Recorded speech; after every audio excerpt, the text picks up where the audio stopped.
What's a gangster movie? What's a real gangster movie?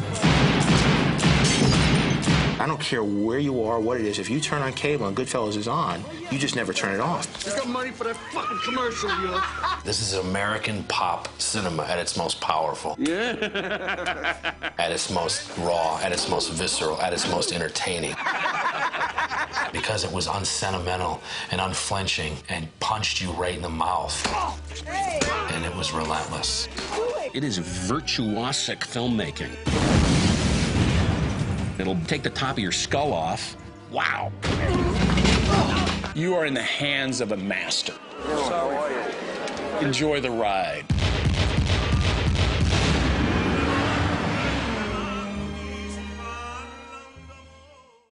The movie opens up. Jimmy. What's up? Did I hit something? You're in a car, you hear banging. They open up the thing and there's this bloody mess. Joe Pesci has the butcher knife and sticks it in the guy. And it knocks you back in your seat and you're like, the first time you see this movie, you're like, what the fuck is this movie about?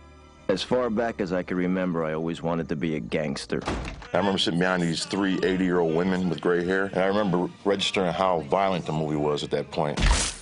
It took me like 2 or 3 viewings before I really started to appreciate the movie. I'm funny how? I mean, funny like I'm a clown, I amuse you? I just remember being knocked on my ass, for lack of a better term. I was really, really waylaid by the film, especially as an impressionable young filmmaker.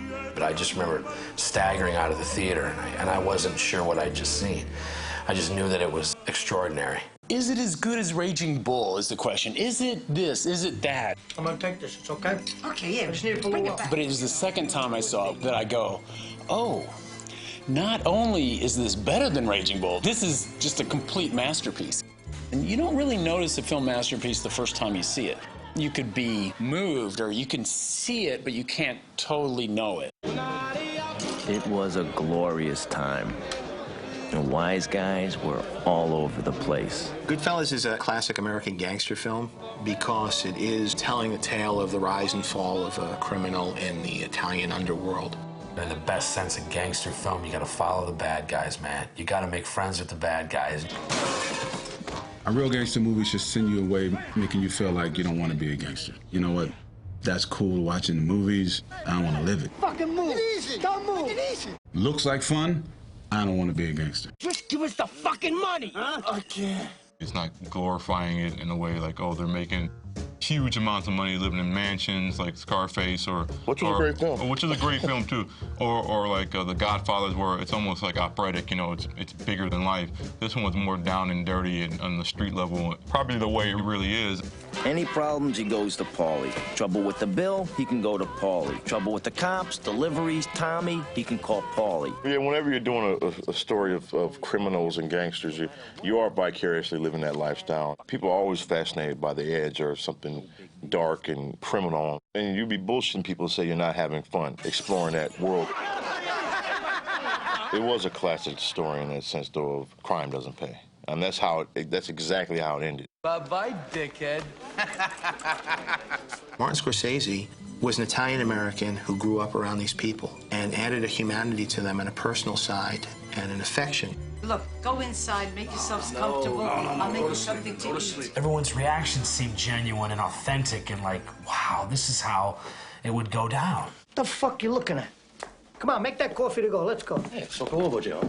He makes you as an audience pay attention to the details that you would if you were in that moment. When they're talking about jail, all you know is how they cook the food. It's what's in their day-to-day life. What's exciting to them is how they cut the garlic with a razor blade. These details are not made up. And by picking those details of the type of car, the type of suit he's wearing, that kind of stuff, locks you into that world and makes you buy the whole thing no matter how crazy the story gets. It's almost, I think, Scorsese's documentary-like fixation on making sure that those things really breathe and are real. It was Michael's favorite. I was making ziti with the meat gravy, and I'm planning to roast some peppers over the flames, and... The movie also uses the device of a narrator. To me, it meant being somebody in a neighborhood that was full of nobodies. Voiceover narration can be an old, cliched, clunky kind of device until somebody reinvents it. Then I found out that the guy we roughed up turned out to have a sister working as a typist for the FBI. Who could believe it? And a guy telling you his story and at the same time had the great detachment of watching his life fall apart on screen and yet still being able to comment on it. This is a guy who could stand back and yet still observe what's become of him. That's when I knew I would never have come back from Florida alive. It's a very subjectively told film where you feel like you're part of it. Thank you, sir. All right, see you later. Thanks. Even the big Steadicam shot that enters the Copacabana was used to justify the way Lorraine Bracco's character felt as she was being introduced to this world and taken on this journey with this character. She was experiencing this for the first time, and you as an audience member were experiencing it too. You know, the high point of Henry's being a big shot is the Copa scene, and he's a star. Every time I come here, every time you two. It's really that character's entire lifestyle. It's going through the back door and winding up on top. That's the true kind of melding of theme and story and plot and character. It's the brilliant combination of all those things, and you see it seamlessly executed in that shot. Anthony, right in the front. Great. It's one of those movies where it's clearly a director in charge. You can see his vision, no doubt about it. Every shot of his movies, he commits to. No, he's an arrogant guy. I'll shoot this film the way a gangster would shoot this film. If I want to freeze a frame, I'll freeze it. If I want to go back in time, I'll go back in time. If I want to fracture the narrative, I'll fracture the narrative. Murder was the only way that everybody stayed in line. You got out of line, you got whacked. Everybody knew the rules. I think he breaks all the rules, which is what makes it so good. It's not even fair, no? What rules? There are no rules. You're a funny guy. What do you mean? You mean the way I talk? What? It's just, you know, you're just funny. It's... If you look at something in film called continuity, which is characters' hands matching from one frame to the next, the continuity is so all over the place, but it doesn't matter. You're so riveted. Like the 5 on Cleveland. Look, I never had to pay the vigorous that he demands. Am I something special? They were able to figure out, you know what, you don't need to see a guy drive from A to B. You could just get the point by just having the door closed here and an open here. And also you had the actors respond to the camera. We paid off cops, we paid off lawyers, we paid off judges. It becomes a cocaine movie, too. And it becomes a cocaine-paced movie. It becomes a paranoid movie. That third act is just paranoia, cocaine, and pasta sauce. I'm starring it. Listen, you know what to do? What does it feel like to be coked up and kind of losing it? And how does one convey that and portray that on screen? And I don't think you're ever going to see a better depiction at the end of that movie. I don't think I've ever been that high, but I've seen people that are, and their experience is not dissimilar. My sense about Scorsese is that he plans meticulously what goes into a shot, but then whatever happens within that, he'll allow to unfold in a real way. And he'll collaborate with the performers, and he'll cast the right people. You forget how good an actor De Niro is. You forget how amazing he really is in that film and how he just embodied Jimmy Conway just dead on the money.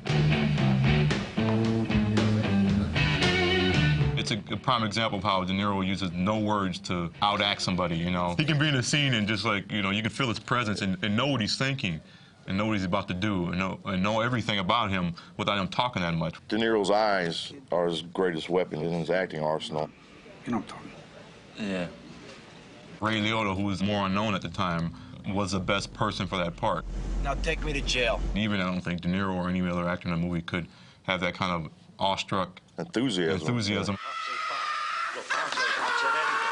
I'm the Oklahoma kid. You fucking bummer. Thanks, Yahoo, you motherfucker. Pesci's performance was the obvious great one. Those guys always steal the show, the flashy killer. It's a wing.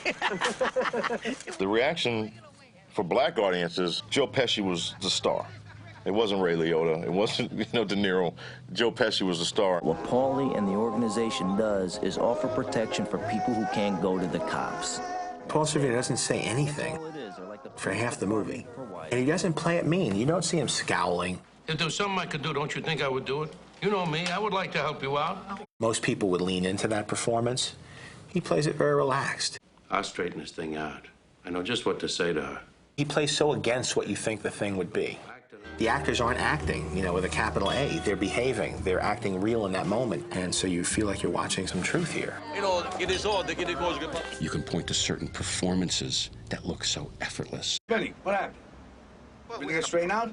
No, we had a problem. You think, my God, it just looks like they weren't even trying. And you know they were. That's it. What do you mean? What do you mean? He's gone. He's gone. He has a family of actors that he's known for a while, and he knows who they are and what part they'd be great for, and how to let them do their thing. Freeze! Don't you move, you motherfucker! I'll blow your brains out! Goodfellas has its own sort of approach to violence, not glorifying it, but showing it for what it really is and letting the violent act be horrible because it is. It's a messy scene. It's not neat, you know, it's like really sloppy, and that cut of De Niro going, you know, his foot misses and he hits him one time, he misses again. It's like real violence. What's the world coming to?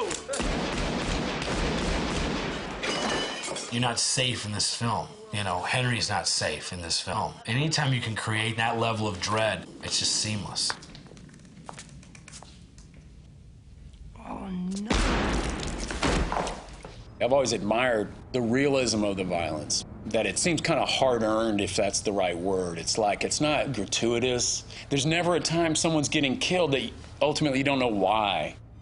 I think it's easy to say Scorsese is by far the most influential filmmaker of the last 40 years. Both in the sheer joy of cinema, wanting to make films, that's what I felt from him. But then in the language of cinema, I mean, he sort of redefined pacing, editing, how you can push boundaries and stuff, all within narrative context. When we first did our first movie, Men's Society, we were looking for a movie to mold it after while we were doing the script, and we went straight for Goodfellas. Every single Sunday during the entire shooting of Shawshank Redemption, I watched Goodfellas. Why? For the sheer inspiration that it provided me. You point him out for the members of the jury? As a young filmmaker, you see those movies and it gives you that shot in the arm to go, you know what? This is what I love. This is what gives me a heartbeat. I want to make movies like that. I'll do whatever I got to do that. If we wanted something, we just took it. If anyone complained twice, they got hit so bad, believe me, they never complained again. Goodfellas started that whole 90s sort of retro lounge culture. Certainly in Swingers, we borrow a lot from it. Not that we were making that movie, but that our characters thought they were living that movie. Goodfellas spawned The Sopranos. You know, the mob can be quirky and funny and real and accessible. If you look at the main cast of Sopranos, about half those people you could see in Goodfellas. There's a lot of guys sort of there in the background that come to the forefront. Then you had Nicky Eyes. What's up, guy? 20 years from now, it's still going to be a classic. 20 years from now, people will still be talking about it. This is the finest kind of art. It just looks so effortless, doesn't it? It's just like great literature. It's like a fantastic book you've read that always sticks with you. That's how I feel about that movie. Firenze stanotte sei bella in un manto di stelle che in cielo